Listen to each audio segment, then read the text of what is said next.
Bonjour à tous, je ne sais pas si vous avez remarqué, mais je suis dans ma période sapin. J'ai décidé effectivement de m'amuser avec quelques madeleines. Je me suis dit que ce petit arbre serait sympa sur ma table de fête avec le café.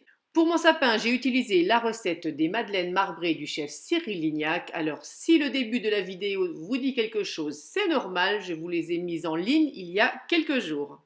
Deux parfums donc naturellement de préparation. On commence par celle à la vanille. Vous allez commencer par fendre une gousse en deux.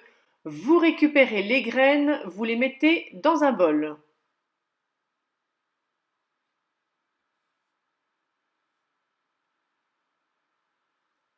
Vous allez venir ensuite les fouetter avec un œuf entier. Si vous n'avez pas de gousse de vanille, pas de panique, vous mettez 11 g de sucre en moins dans la préparation et vous mettez un sachet de sucre vanillé à la place. Donc là, pour l'instant, on va mettre 50 g de sucre, on continue à mélanger. Vous incorporez cette fois 50 g de beurre fondu, mais attention, du beurre refroidi.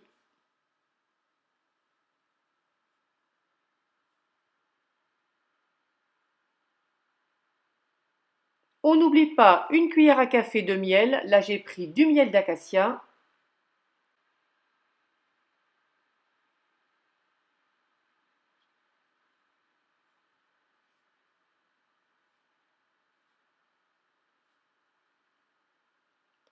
Et on va terminer cette première préparation avec 55 g de farine ainsi que une cuillère à café de levure chimique.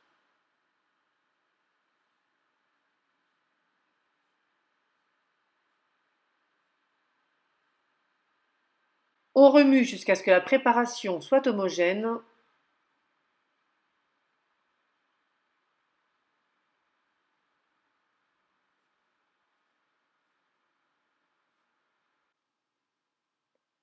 On filme, on laisse de côté pour l'instant et on va passer directement à la préparation au chocolat. Alors, mêmes ingrédients, on va fouetter l'œuf avec 50 g de sucre.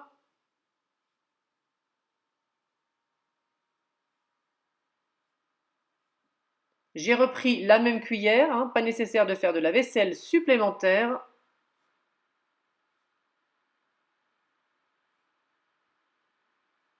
Toujours les 50 g de beurre fondu mais froid.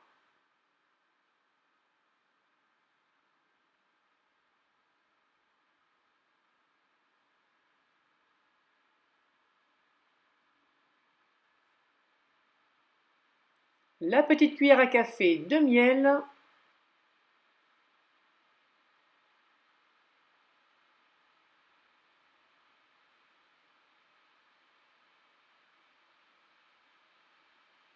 Et c'est là que la recette change puisqu'on va mettre 35 g de farine ainsi que 15 g de cacao. Pour ma part, j'ai utilisé du cacao non sucré.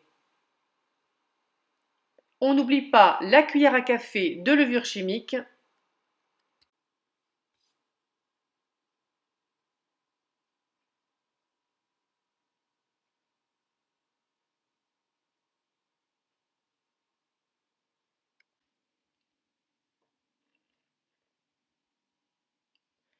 Comme pour la pâte à la vanille, on filme. Vous récupérez vos deux préparations et vous allez les réserver une nuit complète au réfrigérateur. Le lendemain, vous laissez revenir votre pâte 15 minutes à température ambiante. Vous les débarrassez dans des poches à douille. Si vous n'en avez pas, vous utilisez des sacs de congélation. Là, j'ai coupé les pointes de chaque poche avant de venir les glisser dans une troisième poche.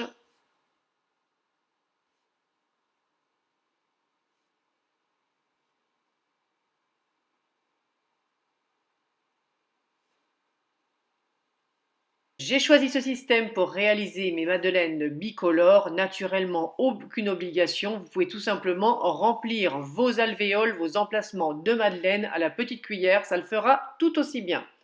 Pour l'instant, on coupe la pointe de la troisième douille et on va pouvoir passer au dressage. Alors là, j'ai utilisé ce moule à madeleine. Il y a une vingtaine d'empreintes dans le moule qui font 3 par 4 cm. Je les ai largement beurrées.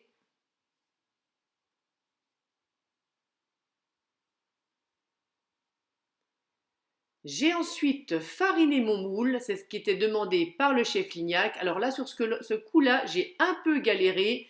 J'en ai mis beaucoup, je les ai retournés, j'ai tapé l'excédent de farine. Je vous rassure, je vous montre ensuite à la deuxième plaque la technique que j'ai utilisée. C'était largement plus facile et il ne reste plus qu'à remplir les empreintes aux 2/3.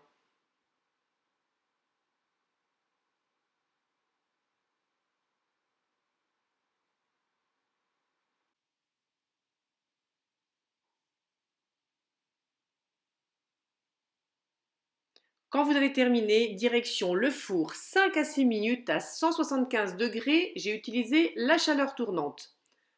À la sortie du four, vous les démoulez directement. Voilà ce que vous devez obtenir, de jolies petites madeleines bien dodues.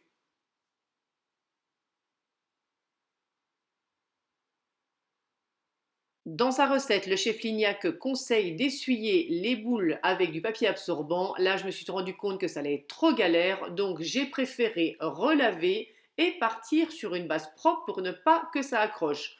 Donc, on recommence, on beurre. Et là, cette fois-ci, j'ai utilisé une technique quand même plus simple et j'ai saupoudré délicatement tout le moule, ce qui était quand même franchement beaucoup plus simple.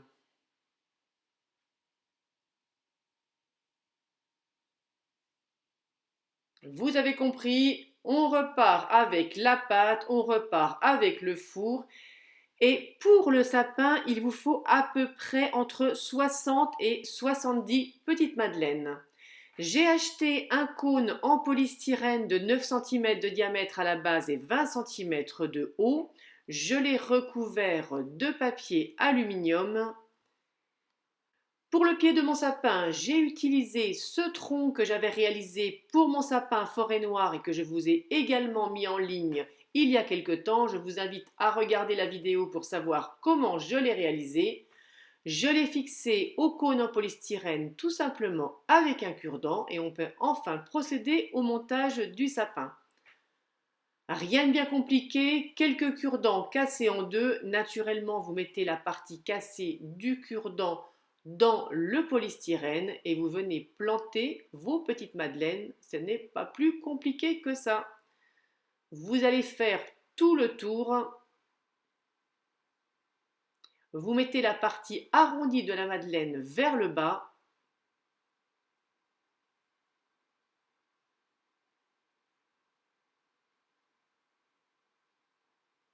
Voilà ce que ça donne au premier étage. Pour le rang suivant, vous allez intercaler vos madeleines en prenant soin de les faire se chevaucher légèrement.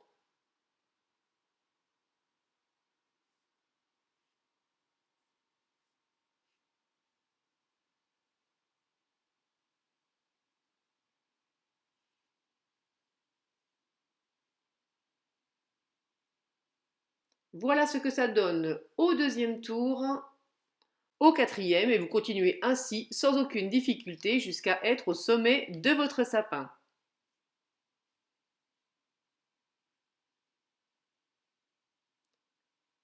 Pour finir, j'ai coupé le sommet, la petite bosse d'une madeleine et je l'ai mis tout en haut du sapin.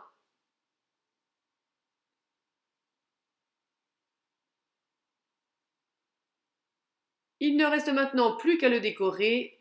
Cette fois-ci, c'est du sucre glace que j'ai mis dans ma boule à thé et je l'ai saupoudré généreusement.